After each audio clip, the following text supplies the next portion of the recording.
그 AI는 두 가지로 나눠서 보시면 돼요. 네. 하나는 다음은 매출 진짜 빵빵 나는 프로젝트들이 있거든요. 네. 밸류가 진짜 크잖아요. 네. 그래서 얘네 지금 밸류에이션이 몇 조죠? 수면에 있는 매출 많이 나는 프로젝트들이 은근 꽤 있거든요. 네. 가면서 매출 보면은 아무래도 이제 시장이 좋아지면은 네. 알트코인의 투자 수요들이 굉장히 많이 또 늘어나게 될 테고, 그리고 또 이 대표님께서도 알트코인 프로젝트들과 굉장히 또 긴밀한 협업 관계, 그리고 굉장히 많은 연구들을 하고 계신데, 아무래도 이제 알트코인 얘기를 하려면은 이더리움 얘기를 먼저 좀 해야 될 것 같습니다. 그래서 이더리움이 ETF가 출시가 됐는데도 계속해서 좀 아직까지는 지지부진한 움직임을 이어가고 있는데, 이더리움 전망 어떻게 보시나요? 이게 부담스러운 이야기일 수도 있지만 이더리움을 갖고는 있거든요. 투자도 어느 정도는 약간은 하고 있는데 굉장히 쉽지가 않아요. 쉽지가 않은 것 같아요. 네. 그 과거에 이제 저는 이더리움을 나스닥이라고 생각했어요. 굉장히 새로운 기술, 뭐 나스닥이 그렇잖아요. 기술 회사들 새롭게 성공하고 떠오르는 회사들이 결국에는 보면 다 그게 나스닥에 가 있잖아요. 나스닥 지수를 사면은 그런 거에 한꺼번에 투자하는 그러한 효과를 갖고 있고 바스켓에 투자하는 효과를 낼 수가 있고. 근데 이제 이더리움도 나스닥으로 생각을 했거든요. 네. 근데 요즘에 이제 이더리움을 보면은 조금 그게 생각이 요즘 많이 흔들리고 있어요. 그게 이제 솔라나, 수이 같은 이제 최근 떠오르고 있는 그런 메인넷들이 너무 힙해지면서 이제 가장 큰 도로였던 이제 이더리움이 조금 입지가 위협을 받을 수 있지 않을까 이런 의구심이 이제 들게 된 거죠. 사람들이 이더리움에서 테스트하고 연구하고 하다가 결국에 실제 사업이나 뭔가 하는 거는 다른 체인에 가서 해버리고 이런 것들이요. 네. 이게 저는 메인넷 비즈니스는 그 도로랑 비슷하다 생각해요. 맞습니다. 그래서 이더리움은 이제 큰 도로를 내는 거죠. 그리고 그 위에다가 야, 너 식당? 여기다가 식당 내. 중식당 내. 한식당 내. 그리고 이제 식당들 들어오면은 야, 정육점 옆에다가 내면 좋을 거야. 식당들 많거든. 근데 그 이유는 사람들이 많아 여기. 왔다 갔다 많이 해. 우리 도로 넓고 도로 깨끗해. 속도도 빨리 왔다 갔다 할 수 있어. 뭔가 이런 우리 도로 진짜 믿을만해. 밤에 여기서 강도 사건 안 일어나. 이런 걸로 설득을 해야 되는 건데 이제 뭔가 피로감을 느꼈는지 아니면은 매스 어덥션이 약간 조금 되면서 가스비가 낮은 체인들의 수요가 늘어난 건지 이런 거 여러 가지 이유들 때문에 약간 보니까 여기 뒷골목이 옛날에는 힙하지 않았는데 저기가 좀 힙한 것 같고 맛있는 식당은 저기 많이 가 있는 것 같고 뭐야 거기는 좀 토닉세도 안 내도 돼? 이런 체인들이 막 생기는 거죠. 그러다가 이제 요즘에 막 수위 같은 걸 보면은 야 이거 좀 기술이 좀 좋은 것 같다. 기술력이 그러니까 도로가 아스팔트가 깔려 있는 것 같다. 막 이런 생각이 들기도 하고 아발란체 같은 경우도 서브넷이라는 기술을 통해 가지고 그냥 도로를 걔네 그냥 깔아주는 거거든요. 메이플 스토리? 내가 메이플 스토리 전용으로 도로 깔아줄게. 수수료 니네가 받아. 도로 그냥 금방 깔아요. 막 이렇게 도로도 막 잘. 그래서 이더리움이 이게 괜찮을까요? 이게 이제 첫 번째 생각이고요. 그 두 번째는 그 이제 레이어 2. 그러니까 레이어 2에 대해서 밸류 캡처를 조금 생각보다 못하고 있는 것 같아요. 그렇죠. 그러니까 레이어 2가 결국에는 수수료를 이더리움으로 내지만 굉장히 조금밖에 안 내잖아요. 그렇죠. 그래서 이더리움이 소각되는 효과를 누리지 못하고 있는 투자자들이 레이어 2에서 다들 이제 사업들을 해버리시니까 개발들을 해버리시고 근데 호환이 또 잘 되니까 그러니까 이제 투자자 입장에서는 이더리움을 좀 디플레이셔너리한 그 자산으로 만드는 게 굉장히 힘들어지는 거죠, 점점. 그렇죠. 근데 그러면 L2를 통해 가지고 이게 잘 되려면은 지금보다도 훨씬 더 많은 사람들이 L2에서 막 그 하이프가 막 있고 사람들이 막 들어오고 이런 것들이 돼야 되는데 약간 보습 많은 것 같은데 그러니까 제가 기대했던 것보다도 그 이상의 어뎨션이 좀 L2에서 일어나지 못하고 있는 거 아닌가라는 생각이 들긴 들어요. 하지만 이제 많은 메인넷들 중에서 디앱을 올릴 수 있는 메인넷들 중에서 아직까지 가장 신뢰할 수 있는 메인넷은 이더리움인 것 같긴 해요. 네. 왜냐면은 수이든 아발란체든 솔라나든 요즘 정부 규제가 심한데 그 재단이 규제를 당했을 때 혹시 이게 괜찮을까? 이러한 리스크도 남아 있는 거거든요. 근데 이더리움은 일단 증권성이라든지 재단도 사실상 거의 발을 많이 뺐죠. 연구 거의 그런 수준으로 내려갔고 비탈릭이 없다고 해서 이더리움이 멈출까 했을 때 지금은 맨날 여행만 많이 다니고 계시니까 굉장히 큰 인사이트를 제공해주고 있지만 없어도 이더리움이 돌아가긴 갈 것 같다. 오히려 속도가 더 빨라질 수도 있겠죠. 네, 하여튼 그런 생각들이 이제 머릿속에서 계속 싸우는 것 같아요. 그러다 보니까 상대적으로 이제 투자 관점에서는 이더리움보다 더 기왕 투자할 거면 저는 사실 기왕 투자할 건 비트코인이고 근데 좀 이렇게 나스닥 같은 느낌으로 투자할 거면은 여기서 조금 더 나아가서 가 괜찮지 않을까? 이런 그렇죠. 느낌. 자, 그러면 이제 또 이런 관점들도 있는데, 뒤에 이제 그 두 개 프로젝트 좀 여쭤보게 될 텐데, 이게 아무래도 앞서 말씀 주셨던 것처럼 이제 경쟁 레이어 1들이 너무 확장성이나 이런 호환성이 너무 좋고, 거기다가 레이어 2 때문에 수수료도 굉장히 많이 좀 급감하는 움직임들이 사실 이더리움이 뭔가 지지부진한 가장 근본적인 원인이다라는 부분들을 이제 동의할 수밖에 없는데, 이런 상황에서 그래도 시간이 지났을 때 결국은 이 시장 자체가 전체적인 어떤 파이가 커진다고 했을 때, 또 저마다 각자의 영역에서 예를 들어 솔라나는 뭐 페이먼트라든지 뭐 이 수위 같은 경우는 게이밍이나 뭐 이더리움 같은 경우는 금융 이런 식으로 뭔가 본인의 입지를 탁탁탁 잡아서 전체적인 성장을 할 가능성은 열려 있다고 봐야 되겠죠. 어떻게 보시나요? 열려 있다고 희망을 하지만 그 비트코인, 리플, 뭐 BNB 정도를 제외하면은 과거 상위 프로젝트들이 탑 그쵸. 다. 너무 많이 맞죠. 바뀌어서 그것도 계속해서 업데이트를 해야 되는 것 같아요. 그래서 맞아요.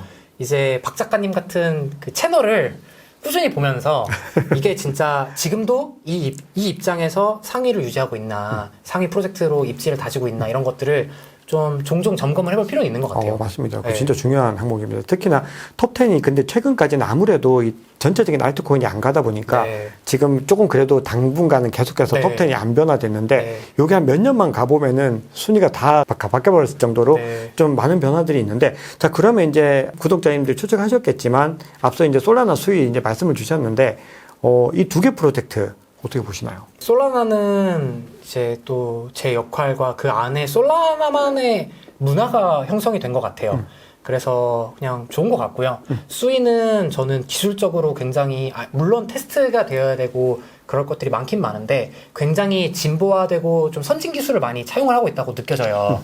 그래서 사실 기술적인 거나 이런 것들은 홈페이지에 서브스택이나 그 텔레그램 그 리서치 채널에 막 보고서들이 많이 올라와 있거든요. 네. 그런 걸 보면 기술적인 내용은 좀 더 엄청 쉽게 작성한 그 보고서들을 보실 수 있을 거고. 근데 이제 메인넷 프로젝트도 이게 플랫폼이잖아요. 그 위에 D앱들과 많은 생태계와 유저 함께 해야 되는 거기 때문에. 그래서 여기도 똑같다. 기세다. 그래서 그 기세가 살아있으면은 된다. 그래서 기세가 살아있는지 글로벌리하게 그 기세가 유지가 되고 있는지. 근데 여기서 말하는 기세가 유저들, 그러니까 커뮤니티들이 이 프로젝트를 좋아하고 그냥 밀어주고 있고 이런 좀 그 기세가 있는지. 그리고 D앱들 여기 이 메인넷 위에 올라가는 D앱들이 막 마이그레이션을 한다든지 여기서 뭐 출시를 한다든지 막 좋아하는지 이런 양쪽 방향에서 플랫폼은 양쪽 다 봐야 되니까 이런 것들이 유지되고 있는가를 보면 좋을 것 같고 프로젝트는 전부 다 그런 거에서 굉장히 성공적인 상황인 것 같아요 지금은. 우리 구독자님들께는 좀 자세한 내용은 댓글 통해서 네네네. 또 작성하신 그 INF 크립토랩의 그 보고서들 한번 살펴보도록 하겠습니다. 자, 그러면 이제 우리가 이번 대세 상승장에 좀 주목해야 되는 중요한 섹터, 키워드 두 가지를 좀 언급을 할 텐데, 첫 번째는 이제 RWA입니다. 근데 RWA가 있고 STO가 있는데, 이 두 가지가 뭐 중첩되는 부분들이 있는데, 차이점이 어떤 건지 저희 구독자님들께 설명 부탁드립니다. 네. 그 RWA하고 STO는 다 이제 현실 세계에 있는 자산을 크립토하고 연결시키는 그러한 그 느낌이라고 보시면 되고요. 네. RWA는 그거를 메인넷이든 뭐든 크립토 세상에서 현실 세계의 자산을 크립토 세상으로 가져가는 거고요. STO는 현실 세계에 있는 자산을 현실 법과 현실 규제 하에서 크립토 기술을 살짝 한 스푼 도입한 거라고 봐주시면 됩니다. 그래서 이제 글로벌리하게는 RWA 시장을 보셔야 되고요. 국내는 비트코인 ETF도 허용을 하고 있지 않는 상황이기 때문에 국내에서는 STO를 보시면 돼요. 그런 생각을 갖고 있고 STO가 이제 규제가 어쩐다 저쩐다 해도 일단은 뭐 저희 이제 INF 같은 경우에도 이제 대형증권사 3개 컨설팅을 했었고 구축을 1개를 완료를 했어요 최근에. 그래서 그런 것들도 있었고 이제 증권사의 플랫폼들이나 이런 것들이 법이 통과가 되는 순간 나올 거예요. 그래서 그러한 시장이 굉장히 기대가 되고 STO도 사실 막 별거 없는 거 아니야 이렇게 생각할 수 있거든요. 근데 이게 조금 생각을 해보면은 포인트를 살짝만 제가 좀 말씀을 드리면은 제가 있던 증권사에서 영업이익을 1년에 1조를 벌었어요. 1조에서 3분의 1은 IB에서 벌었고요. 그러니까 한 3천억 정도를 이제 IB에서 번 거예요. 근데 이제 IPO를 한 건을 하면은 수수료가 얼마 정도 나오는지 아시나요? 작은 거 하면 한 3억, 큰 거 하면 뭐 한 2, 30억 이렇게 벌어요. 근데 도대체 어떻게 3천억을 벌었을까? 이게 궁금하잖아요. 네. IPO를 할 수 있는 그 코어 힘을 가지고 이제 기반 부가 서비스들을 쫙 붙이는 거예요. ECM, 그러니까 채권 발행, 그러니까 회사채 발행, 대출, 유상증자, 무상증자 뭐 다양한 업무들을 쫙 붙여가지고 IB라는 그 부문을 만들어내는 거예요. 근데 STO는 약간 비슷하면서 달라요. IPO 팀의 핵심 고객은 기업이에요. 상장을 할 수 있는 기업. 시가총액 기준으로 뭐 한 300억, 500억 원 돼야 된다는 거죠. 대기업은 조단인 거고. 근데 STO는 이제 토큰 증권으로 IPO 같은 걸 하는 거거든요. 근데 고객이 누구냐면은 걸그룹, 엔터사, 한우 목장, 주차장, 뭔가 이런 기존에 접해보지 못했던 그런 형태의 자산들, 영화, 음원, 뭔가 음원도 그냥 음원 하나만 하면 위험하니까 ETF처럼 만들어가지고 좀 음원을 한다든지 이런 형태의 자산들이 이제 STO가 돼요. 그러면 증권사 입장에서는 기존에 확보하지 못했던 형태의 자산을 갖고 있는 이 고객들을 확보할 수 있는 거예요. 예를 들어서 주차장의 쩐주 얼마나 증권사 입장에서는 좋은 고객이에요. 그분 확보하면은 별별 거 많이 할 수 있을 거잖아요. 이러한 거에서 굉장히 시장이 빠르게 좀 확장이 될 수 있지 않을까라는 생각을 갖고 있고 일반인들 같은 경우에도 사실 지금 좀 스타트업이나 아이디어에 투자할 수 있는 방법이 굉장히 제한적이에요. 근데 증권사가 약간 백킹을 하고 있는 그런 플랫폼을 통해서 아이디어나 스타트업이나 좀 새로운 형태의 자산에 투자할 수 있는 시장이 열린다고 하면은 그건 얼마나 그 좋은 효과일까 생각을 갖고 있고 이게 투자자 입장에서도 자산군이 늘어나니까요. 그리고 창업자 입장에서도 이제 굉장히 좋아요. 왜냐? 내가 만든 회사, 내가 만든 비즈니스, 내가 만든 IP, 내가 만든 영화에 가격 꼬리표가 붙는 순간 이제 내가 이런 영화 만들었는데 이게 400억 가치야? 그렇죠. 명확해지네요. 네. 근데 제 친구가 저를 보고 어떤 생각할까요? 내가 얘보다 영화 잘 만들 수 있을 것 같아. 나 창업해야 되겠다. 스타트업 씬이나 이러한 STO화가 될 수 있는 자산군의 시장들이 굉장히 활성화가 되고 진짜 적극적인 그런 사업분들이 막 활성화가 될 것 같아요. 딱 달아오를 것 같아요. 예를 들어서 엔터사가 있다고 쳐요. 엔터사가 있으면은 그 막 여러 그룹들이 있잖아요. 근데 나는 이 N그룹의 팬인데 이 N그룹의 팬인데 투자할 수 있는 방법이 없는 거예요. 이거를 모회사를 사야 돼요. 근데 모회사를 사는 거는 사실상 N그룹을 사는 게 아니라 이거 다 사는 거예요. 그렇죠. 그러니까 좀 투자자 입장으로서 좀 이게 효율적이지 못하죠. 그리고 이러한 회사가 뭐 새로 걸그룹 론칭하겠습니다. 유상증자 할게요. 하면은 유상증자에 참여하는 사람들은 이제 회사는 이것 때문에 이 작은 것 때문에 유상증자를 하지만 참여하는 사람들은 이거에 투자를 할 수가 없고 다른 걸 다 봐야 되는 거예요. 그쵸. 여기서 비효율이 발생하는 거거든요. STO를 통해서 이 하나의 자산군만 떼어내서 그걸 수익증권이나 투자계약증권으로 만들어서 토큰화를 시키고 그걸 증권사가 팔게 되면은 우리 자본시장이 얼마나 효율적으로 바뀔까. 그쵸. 그리고 그런 거에서 굉장히 저는 긍정적인 효과가 발생할 거라 생각해요. STO 효과가 굉장히 좀 가치적으로 확 느껴지는 게 네. 뭔가 앞으로 파급 효과들이 왜냐면 STO에 대해서는 뭔가 좀 찬반들이 있고 네. 된다 안 된다 얘기들이 많이 네. 있는데 또 대표님 말씀 들으니까 우리가 좀 주목해 봐야 되는 이유를 좀 알게 되는데 네. 그러면 RWA 같은 경우는 이제 조금 더 글로벌리하게 이제 봐야 된다고 말씀 주셨는데 RWA의 어떤 전망들 그리고 RWA에서 좀 대표님께서 개인적으로 좀 지켜보고 계신 프로젝트 어떤 것들이 있을까요? 네. RWA 시장도 계속해서 커질 거고 이게 또 잘 찾아보면 이율이 높은 것들이 꽤 있거든요. 그리고 재미있는 것들도 꽤 많고, 그래서 그런 거를 좀 마케팅 버짓으로 이율을 높여주는 거라든지 이런 것들은 참여해서 좀 하이 일들을 좀 얻어갈 수 있는 것들이 꽤 좋은 게 많아요. 네. 그런 거 스터디에서 참여해도 좋고, RWA는 어쨌든 현실 세계에 있는 자산이랑 크립토로 현실 세계에 있는 자산을 갖고 오는 그렇죠. 그런 거라고 볼 수 있거든요. 근데 사실 이제 어떻게 보면 그런 것도 RWA일 수 있어요. 폴리마켓 아시나요? 폴리마켓 다 아시죠, 요즘에? 네, 그쵸. 요즘 핫하죠. 대선 때문에 너무 핫합니다. 폴리마켓은 이제 뭐냐면은 투표를 하는 거예요. 돈을 걸고 투표를 하는 거예요. 그렇죠. 네. 근데 돈을 걸고 투표를 해라? 그러면은 좀 더 사람의 그렇죠. 본능적으로 이게 솔직히 해야 되는 돈 버는 거에 대해서는. 그렇죠. 네. 그게 이제 폴리마켓이 노리는 시장인 건데, 저는 RWA에서 굉장히 처음으로 좀 중요해질 것은, 가장 앞단에 중요해질 건 오라클이라고 생각해요. 오라클. 이거는 유즈케이스가 이미 있는 거죠. 체인링크라든지 막 이런 프로젝트들. 오라클은 뭐냐면은, 현실 세계에 있는 뭐 숫자, 지표, 뭐 결과, 이런 거를 크립토로 올려주는 거예요. 그래서 예를 들어서 트럼프가 이겼다 쳐요. 트럼프가 이겼다라는 거를 도대체 크립토에서는 누가 알 수 있는 거죠? 그렇죠. 이런 거를 해주는 게 이제 오라클인 거죠.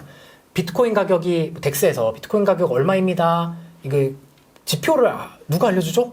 오라클이 알려주는 거거든요. 그렇지 않으면 그냥 그 안에서 그냥 미드 앤 에스크로에서 프라이스를 막 만들고 가격이 막 너무 막 달라지고 막 많은 피해들이 발생하는 거거든요.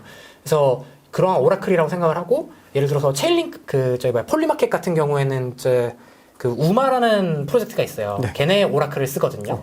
그래서 우마라는 프로젝트도 막 그 거래소에는 엄청 많이 상장돼 있는 그 대표 오라클 중 하나예요. 네. 체인링크랑 또 더불어서 완전 전 탑2라고 생각하고 있는데 네.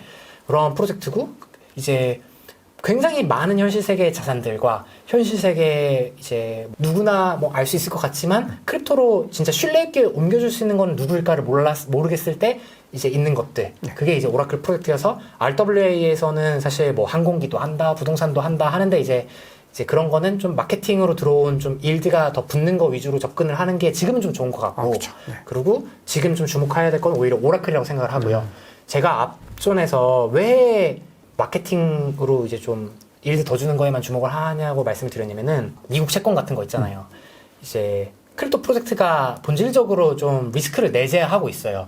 그래서 그 RW에서 제공할 수 있는 그 수익률과 리스크와 리턴을 같이 놓고 봤을 때 저는 현재 아직은 좀 부족한 것 같아요. 그러니까 미국 국채를 살 거면 그냥 직접 사는 게 좀 나은 것 같아요. 오히려. 네, 물론 이거를 사서 이더리움처럼 리스테이킹을 한다든지 유동화를 한다든지 저기 팬들 파이낸스처럼 이거를 좀 YT, PT 분리를 한다 이런 여러 가지 형태가 있긴 하지만 본질적인 이 리스크가 좀 프로젝트에 대한 내재적인 리스크가 좀 있는 것 같아서 네. 그게 좀 아직까지는 좀 모호한 것 같고 아직까지는. 그 회사를 좀 못 믿겠으니까 그래서 그런 말씀을 드렸으나 이것도 어쨌든 나중에는 좀 더 이제 믿을만해지겠죠. 근데 이제 그런 거를 차치하고 그냥 이 플랫폼과 이 RW와 생태계에서 좀 주목을 좀 받을 수 있는 게 뭐냐라고 했을 때에는 그런 오라클들이 좀 유스 케이스가 좀 보인다라고 생각하고 있습니다. 그러니까 특정 어떤 서비스들보다는 확실히 그 기반을 같이 만들어줄 수 있는 그 인프라적인 것들이 훨씬 더 현 시점에서는 네. 더 중요하고 향후에는 이런 것들이 어떤 흐름을 보일지는 우리가 좀 지켜봐야 되는 관점이다. 네. 아직까지 그렇게 정리를 하겠습니다. 자, 그러면은 또 RWA와 더불어서 또 굉장히 핫했던 섹터 중에서 AI, 네. 또 AI 코인 굉장히 또 많이 연구를 하고 계시는데, 지금 이 AI 코인이 실제 이 AI와 어떻게 이제 연동을 가지고 가고 있는지 많은 분들이 좀 추상적으로 알고 계실 수밖에 없는 것 같아요. 그러다 네. 보니까 실제로 이제 이게 어떤 식으로 운영이 되고 있는지와 그리고 대표님께서 또 좀 주목하고 계시는 개인적으로 네. 그런 프로젝트 말씀 주시면 좋을 것 같습니다. 그 사실 질문이 나올 줄 완전 예상하고 있었고요. 네. 왜냐면 AI는 누가 봐도 핫하니까요. 그렇죠. 아까 크립토는 미래지향적인 자산이라고 말씀드렸잖아요. 우리는 또 MZ세대 투자자들이 많고 그렇죠. 네. 그 미국 주식 나스닥에서 인기 있는 게 크립토에서도 종종 인기가 있더라고요. 네. 그래서 AI도 이제 그냥 전 세계적으로 다 인기가 있는 거고 그게 진짜 너무나도 대단하다고 느껴지고 마치 그냥 AI가 바꾸고 있는 지금 현재 우리 삶과 이런 것들이 약간의 티핑 포인트에 온 거 아닌가? 그 AI는 두 가지로 나눠서 보시면 돼요. 네. 하나는 그 DePIN, Decentralized Physical Infra Network. 네. 이러한 프로젝트가 한 축이고요. 네. 그 다음은 DAI, 탈중앙화된 AI. 그쵸. 그래서 저는 크게 저희 회사에서는 두 개로 나눠가지고 보고 있고요. 네. DePIN을 먼저 말씀을 드리면은 DePIN은 국가나 기업, 좀 중앙화된 주체가 원래는 인프라나 이런 네트워크 하나를 혼자 만드는데 네트워크나 인프라를 함께 만들어보자 라는 개념이라고 봐주시면 되고 그거의 포인트는 저는 이제 유휴 자산이라고 보고 있어요. 네. 마치 에어비앤비나 뭐 위워크 같은 개념인 거죠. 그렇죠. 혼자 사무실 쓰고 싶다 하면 이거 임대하고 내가 인테리어 다 하고 해야 되는데 이걸 공유한다 하면 이제 좋아지는 거죠. 그렇죠. 소카 같은 거 자동차도 살려면 힘들지만 소카는 뭐 10,000원이면 빌릴 수 있잖아요. 이런 것들처럼 그게 좀 핵심인 것 같고 DAI는 AI를 오픈 소스 환경에서 함께 개발을 하자라는 게 이제 DAI. 이게 두 개가 약간 개념이 다르죠. 네. DePIN을 먼저 말씀을 드리면요. 대표 프로젝트가 이제 요즘에 막 그 국내 거래소에 상장한 아이오넷, 에이서, 뭐 아카시 뭐 이런 프로젝트들이 있어요. GPU가 워낙 핫하다 보니까 이게 GPU를 쉐어하는 서비스들이 굉장히 주목을 많이 받고 있거든요. 이제 GPU 밸류체인을 간단하게 말씀드리면은 전력이 있어요. 전력이 있고 전력망이 있고 데이터 센터를 지을 수 있는 부지가 있어요. 그 부지를 갖고 있으면 데이터 센터를 만들 수가 있어요. 데이터 센터를 만들 수가 있으면 그 안에 렉이라고 하는 그러니까 GPU를 넣을 수 있는 그 기계를 넣을 수가 있어요. 데이터 센터 안에. 그 다음에는 엔비디아에서 산 GPU를 거기다 넣어요. GPU를 넣으면은 GPU를 갖고 학습을 할 수 있는 그 환경을 만들어주는 그 3사가 있어요. 마이크로소프트, 구글, 아마존 이 3사의 그 클라우드 서비스가 붙기도 하고 직접 개발을 하는 데 붙기도 해요. 그리고 하여튼 3사의 그 데이터 센터가 그 서비스가 붙으면은 이 서비스를 클라우드로 받아 쓰는 AI 스타트업들이 쫙 붙어요. 그리고 스타트업들이 쫙 붙으면은 그 스타트업에서 서비스를 쓰고 있는 이 유저가 있는 거죠. 그 뒤에. 이게 이제 밸류 체인인 건데 여기서 전력은 이제 정부에서 해결해줘야 되는 거죠. 그래서 요즘에 막 최근 요 몇 년간 한국에 있는 전력 회사들이 주가가 엄청 올랐잖아요. 미국에서 전력망이 부족하다고 하니까. 그리고 데이터 센터도 지금 많이 지으려고 노력은 하고 있지만 주민들의 반발에 의해서 국내는 조금 부지 찾는 게 약간은 힘든 것 같지만 그래도 계속 짓고 있고 미국은 전력망이 좀 문제인 것 같고 그 다음에 이제 GPU 같은 경우는 사실 작년까지는 엄청 쇼티지였어요. 엔비디아의 좋은 GPU가 쇼티지였어요. 그랬다가 쇼티지는 약간은 풀린 것 같아요. 하지만 뭐 중국 같은 경우에는 GPU 못 구하죠. 왜냐면 수출 금지해버렸으니까. 밀수에서 구한다면 이런 친구들 저 중국에서 나왔으니까 막 밀수에서 구한다 이런 말들을 하더라고요. 근데 어쨌든 잘 못 구하고 있는 그 구글이나 아마존이나 마이크로소프트나에서는 굉장히 많은 마진을 남겨서 GPU를 활용한 서비스를 SaaS로 팔고 있어요.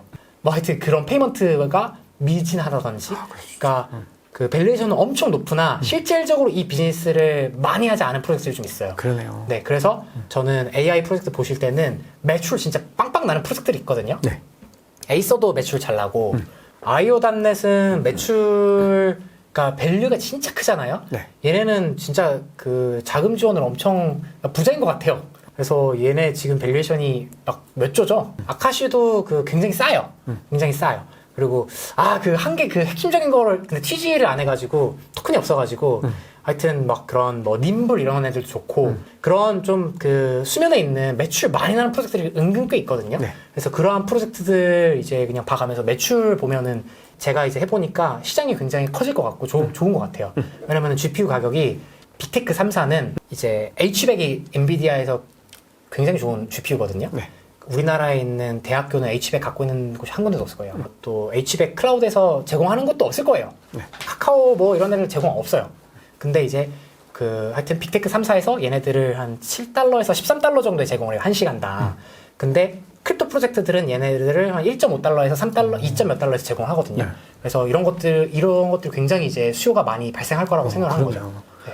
그럼 AI가 아직까지는 뭐 완전한 궤도에 올라가지 못했지만 가능성 자체는 이미 굉장히 많이 검증이 됐다라고 봐야 되겠네요. 저는 상당히 말이 된다고 지금 생각을 하고 있고 그 GPU 쉐어 같은 것도 꽤 말이 된다고 생각을 하고 있고 근데 말이 진짜 되려면은 비즈니스에서 리얼 그 케이스들을 갖고 있어야 되기 때문에 그 케이스를 뭘로 볼 거냐 했을 때 그냥 파트너십 이런 거 다 필요 없고 그냥 매출로 보자 라는 결론을 내렸고요. 그리고 이제 AI, DAI 쪽도 있는데 AI를 함께 개발해보자 이거예요. 근데 이제 사실 좀 그 챗 GPT만 보셔도 AI 마켓플레이스 만드는 게 얼마나 힘들어요. 적자도 엄청나게 발생을 해야 되고. 그래서 일단은 AI 그 모델을 만드는 거, 생태계를 만드는 거는 진짜 어려운 일이다. 돈 진짜 많이 들어가는 일이다. 그래서 성공 가능성이 굉장히 낮다라는 거를 일단 기본에 깔고 있고요. 그렇죠. 네. 모델을 개발하는데 크립토 프로젝트 중에서 우리는 뭐 이거를 이용해서 뭘 하겠다, 특화된 AI를 만들겠다 하는데 그거를 좀 까볼 필요가 있어요. 진짜 코어한 건 어디 있지? AI 프로젝트의 핵심은 AI잖아요. AI 모델이잖아요. 그 모델이 과연 탈종화가 돼 있을까? 이런 것들을 그 포인트를 저는 까보고요. 네. 이제 진짜 얘네들이 모델을 갖고 있는 거냐. 이런 것들을 좀 굉장히 중요하게 생각하는 것 같고, 그렇게 했을 때, 제가 좀 굉장히 인사이트를 얻었던 프로젝트는 타워 같은 프로젝트. 타워. 빅텐서. 네. 타워 같은 것들은 걔네가 자체 모델을 갖고 있다는 점에서 저는 굉장히 인사이트를 얻었고, 네. 이제 그 모델들 중에서 모델들끼리도 막 경쟁을 하고 계속 자가 발전을 시키는데 그 페이스북이 만든 AI를 물론 걔네들 기준이지만 걔네보다 성능이 잘 나왔던 모델들도 있고요. 네. 그리고 최근에는 딥페이크를 감지하는 그런 모델들도 꽤 굉장히 재밌었고 그래서 탈중앙화에서 하여튼 AI를 한다라고 했을 때는 AI LLM 그 파운데이션 모델을 만드는 거가 굉장히 핵심인 것 같고 그걸 탈중앙화 시킬 수 있을까 했을 때 난이도는 굉장히 높다. 하지만 그런 걸 해보고 있는 프로젝트는 굉장히 관심을 가질 필요가 있고 그냥 챗GPT를 연결을 해서 그냥 크립토로 뭔가를 좀 해보겠습니다라고 한 곳들 같은 경우에는 그냥 AI 프로젝트라고 크게 볼 필요는 없고 그냥 소셜 프로젝트나 오히려 DA 프로젝트로 분류를 그냥 이쪽으로 해버리는 게 차라리 낫다라고 생각을 하고 있고요. AI의 핵심은 이제 보통 4가지를 꼽아요. 첫 번째, 천재 개발자 있냐? 그러니까 리서처라고 이야기도 하는데 천재 개발자. 네. 두 번째, 인프라 있냐? 인프라에는 그냥 GPU예요, GPU. 네. 좋은 GPU, 그러니까 학습할 수 있는 GPU 있냐? 그리고 세 번째는 데이터 있냐? 학습할 데이터 있냐? 네 번째는 생태계 만들 수 있냐? 4가지인데 사실 데이터는 이미 막 챗GPT나 이런 구글 거 이번에도 진짜 막 사용하는 파라미터나 변수나 데이터 확보한 게 너무 많아서 엄청 많으니까. 그냥 막 십시일반해서 데이터를 모으겠습니다. 이거는 좀 말이 안 되는 것 같아요. 크립토에서. 네. 왜냐면 그건 이미 다 갖고 있어요, 얘네들이. 근데 오히려 굉장히 스페시픽한 데이터들, 전문가들의 데이터라든지 비정형 데이터를 크립토를 통해서 확보하겠다라고 하면은 약간 말이 될 수 있겠다라고 보고 있고요. 뭐 AI의 생태계를 만들겠다, 마켓플레이스를 만들겠다 이런 것들도 굉장히 난이도 높다라고 생각하고 있어요. 근데 왜냐면은 그거는 챗GPT도 못하는 거로 과연 할 수 있을까? 그쵸. 챗GPT도 마켓플레이스가 있는데 진짜 쉽지 않거든요. 이용자가 별로 없어요. 그래서 그런 거를 봐가면서 좀 프로젝트를 선별하면 좋지 않을까로 생각을 하고 있고, 물론 제 생각이 틀릴 수도 있고, AI는 너무나도 빨리 바뀌어요. 그리고 저는 사실 작년에는 인프라가 항상 핵심인 줄 알았는데 요즘에는 천재 개발자가 핵심인 것 같아요. 맞아. 네. 그리고 인프라 가격이 좀 그랜트를 많이 주고 있는 것 같아서 그런 생각을 들었고요. 물론 비즈니스를 하는 데는 비용 통제가 가장 중요한 건 맞으나. 그쵸. 그래서 그런 생각을 갖게 되었고, 생태계도 언젠가는 번성을 하겠죠. 근데 저희가 크립토에서도 놓고 보면 알 수 있듯이 생태계나 디앱들이 있기 전에 먼저 인프라와 이런 플랫폼이 주목을 받잖아요. 그쵸. AI도 그런 쪽 위주로 좀 보면 좋지 않을까 생각하고 있습니다. AI에 대해서 너무 명쾌하게 설명해 주셔가지고 우리 구독자님들이 진짜 새로운 관점을 많이 체득을 하셨을 것 같습니다. 정말 맞는 말씀이고 또 구체적으로 어떤 프로젝트들이 좋은지에 대해서도 다 말씀을 주셔가지고 뭐 디핀 같은 경우도 예전에 저희 개인적으로 얘기 나눌 때도 에이서 얘기들도 많이 해주셨었고, 그리고 탈중앙화된 이 AI 말씀 주시면서 빅텐서 같은 경우도 뭐 굉장히 좀 최근에 가격이 많이 좀 올랐죠. 네. 그래서 그런 것들이 좀 가치를 많이 좀 인정받고 있는 것이 아닌가 그런 생각을 하게 됩니다. 자, 그러면은 이제 우리가 RWA와 AI를 갖다 좀 깊이 있게 얘기를 나눠봤는데, 이외에 또 대표님께서 좀 주목하고 계시는 알트코인 프로젝트 어떤 것들이 있을까요? 일단은 저는 수익 요즘에 열심히 보고 있고요. 수익 보고 있고, 그 단기 트레이딩으로는 수익 위에 올라가는 디앱들, 프로젝트들, 좀 그런 프로젝트 위주로 단기적으로 접근하면 굉장히 좋을 것 같고요. 그리고 뭐 우마 같은 애들도 굉장히 저는 좋은 것 같아요. 네, 이 정도 위주로 보고 있는 것 같습니다. 자, 그러면 저희 마지막으로 우리 구독자분들께 전할 말씀이 있으시면은 좀 부탁드리겠습니다. 부족한 또 영상 봐주셔서 감사하고요. 제가 또 뭐 모르는 부분도 있고 이럴 수 있지만 어쨌든 이런 관점이 있다라는 거를 알아주셨으면 좋을 것 같고, 이게 굉장히 또 재밌어요, 공부를 해보면은. 그리고 AI한테 물어보면 다 대답을 해주거든요. 그렇죠. 네, 그래서 그런 식으로 스스로 공부를 해보고 스스로의 관점도 세워보고 이러면은 진짜 즐겁게 투자도 하면서 돈도 벌면서 크립토 시장을 또 이해를 해볼 수 있을 거라고 생각을 하고요. 저희 회사 같은 경우에도 이제 좀 말이 되는 비즈니스를 해보기 위해서 굉장히 많은 노력들을 하고 있어요. 전통 기업들과도 협력을 굉장히 많이 하고 있고, 플랫폼도 이제 또 내년에 나오는 것들도 있거든요. 기업의 프로젝트의 플랫폼 그런 것도 있고, STO도 많은 협력을 했었고, 글로벌 프로젝트에서 진짜 말이 되는 비즈니스도 같이 해보고 싶고, 그래서 이런 것들에서 진짜 굉장히 강한 역량을 가지고 계신 분이 있다면은 또 같이 이런 거 빌드해봐도 좋을 것 같고요. 네, 너무 좋습니다. 기대를 하고 있습니다. 네, 내년에 더 기대되는 INF 크립토랩의 오태환 대표님이랑 굉장히 좀 긴 시간 동안에 임팩트 있는 얘기를 나눠봤습니다. 사실은 제가 더 대표님께 여쭤보고 싶은 얘기들이 많이 있었는데 저희가 또 시간 관계상 오늘 마무리를 하는데 저희가 다음에 또 조만간 모시고 못다한 이야기들 또 나눠보도록 하겠습니다. 네, 긴 시간 유익한 인사이트 많이 나눠주셔서 감사합니다. 감사합니다. 네, 지금까지 오태환 대표님과 함께한 토크라운지였습니다. 여러분 감사합니다. 감사합니다.